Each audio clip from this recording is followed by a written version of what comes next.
Good morning mga idol. Ito na po yung ulam natin na kalabasa at malunggay. Na hinaluan ko po ng dilis, sabaw. Yan po mga idol, sarap po niyan. Tapos ito po yung aking kanin, kamuti at saging mga idol.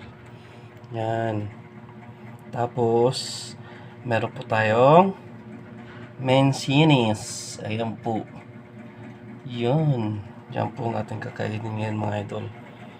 Tayo kasi mahirap ang panahon yun. So yun mga idol, mag-iingat po kayo parati mga idol, dahil iwasan po natin yung mga maraming kakainin, tapos yung mga mamantikain, tapos basta yung mga taba-taba na yun mga idol, medyo iwas-iwas po tayo niyan kasi medyo yung edad po natin ay hindi na sapat para pumokus pa sa mga ganyang klaseng pagkain. Dapat ang pagkain natin dapat ganito lang mga idol. Ito mga gulay, kamote, saging, yan. Kasi yan po ang masustansya na pagkain mga idol. Yan.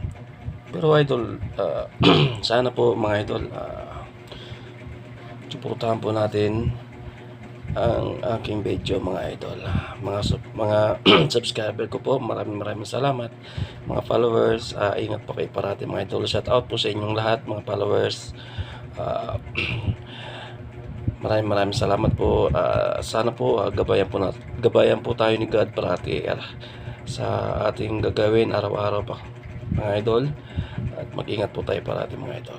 Maraming salamat po mga idol. Tara, kain tayo, samahan niyo po akong kumain mga idol.